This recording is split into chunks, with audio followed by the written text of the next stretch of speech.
Chers amis, bonjour. Petite guidance pour cette semaine à venir. Donc, nous sommes le dimanche 28 avril 2024. Et comme depuis plusieurs semaines, donc c'est une guidance à choix en fonction de la pierre que vous aurez choisie. Donc, qui va vous accompagner pour vous aider à avancer durant cette semaine, que ce soit pour des projets perso, des projets de travail, sentimentaux ou autre chose. Donc, prenez le temps de choisir la pierre qui vous intéresse. En attendant aussi, donc, vous pouvez toujours me retrouver sur tous les réseaux sociaux, donc soit du YouTube, TikTok, Facebook principalement. Donc n'hésitez pas à regarder un petit peu ce qui se passe. Également le site, donc tarologycoaching.com, et là où sont proposés tous les services de guidance que vous pouvez avoir. N'hésitez pas à consulter également. Et puis on va démarrer donc cette guidance avec la carte de la semaine également, donc qui a été sortie. Donc c'est la carte de Vénus qui va encadrer cette semaine. Donc Vénus, c'est la planète de l'amour, donc par excellence. Donc c'est une belle carte, bien verte, bien lumineuse, une belle femme qui apparaît dessus. Donc voilà, c'est une semaine qui est axée sous ce signe-là. Donc n'hésitez pas à vous projeter également côté sentimental. On est bien avec cette carte-là. Alors, votre choix est fait, vous avez réfléchi, alors on y va, avec la pierre violette pour démarrer. Alors, nous avons l'empereur inversé, la carte du ciel éphémère. Alors, l'empereur inversé, là, on est sur une situation bloquante. Ne cherchez pas à débloquer des situations qui peuvent être un petit peu limite cette semaine. Donc, on vous dit qu'avec l'empereur inversé, ça n'est pas excellent d'essayer de forcer les choses. Même si vous êtes en présence de quelqu'un qui peut être légèrement odieux, désagréable ou odieux, laissez faire. Ce côté ciel éphémère sont des choses qui ne dureront pas dans le temps, d'accord ? Donc autant laisser passer, j'irai l'orage, ou en tout cas ces choses bloquées.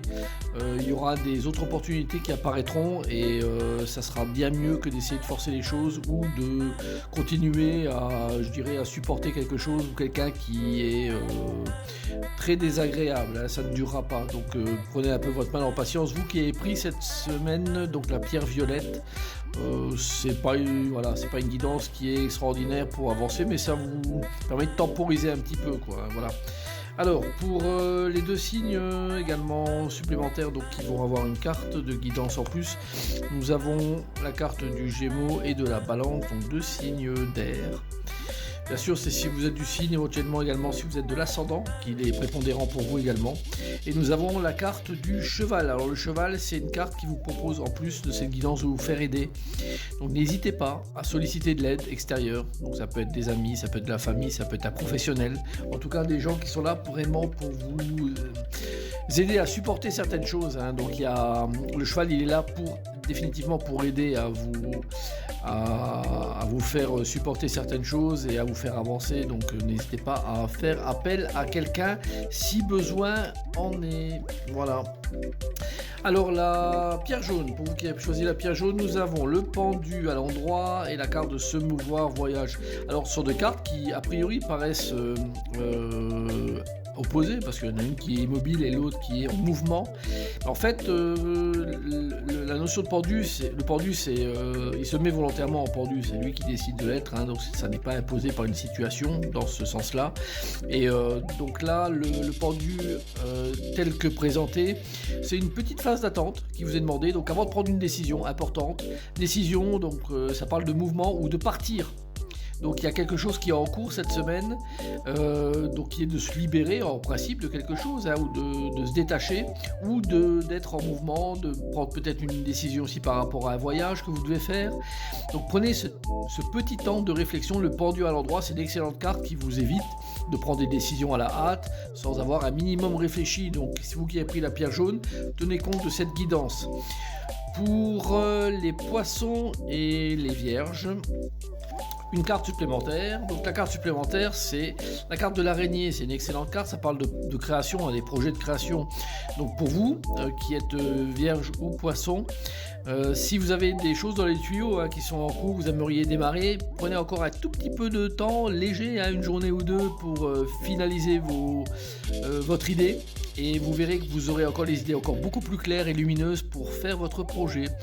Donc c'est une excellente guidance pour vous qui avez pris la pierre jaune, pleine de perspectives intéressantes. Alors la pierre noire. Pierre noire, on a la carte de l'amoureux inversé et la carte seul se détacher. Alors les deux cartes, elles vont vraiment dans une direction bien précise, c'est on lâche les gens. On ne fait pas des conciliations, on ne fait pas de réunions, je dirais qui n'apporteraient rien. Le côté collégial de l'amoureux, c'est un côté très collégial de discussion, d'échange. Là, ça mène à rien du tout. Donc, vaut mieux faire les choses seuls plutôt que d'envisager que les choses puissent être faites à plusieurs. Et en plus, la carte de l'amoureux inversé, méfiez-vous. Il y a peut-être des gens mal intentionnés autour de vous qui sont là pour semer un peu le trouble. Vous ne le voyez pas forcément, donc prenez un petit peu de distance et de recul là, avec cette carte seul se détacher.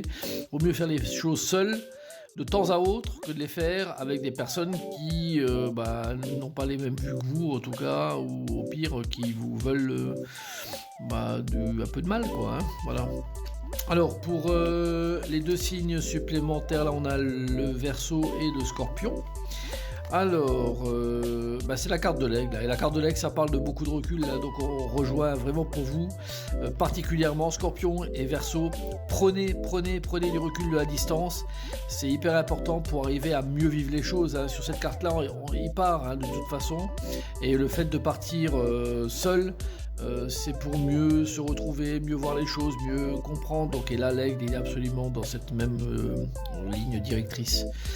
Donc n'hésitez pas à vraiment vous éloigner d'une situation pour mieux voir ce qu'il en est, et ainsi vous aurez une facilité pour,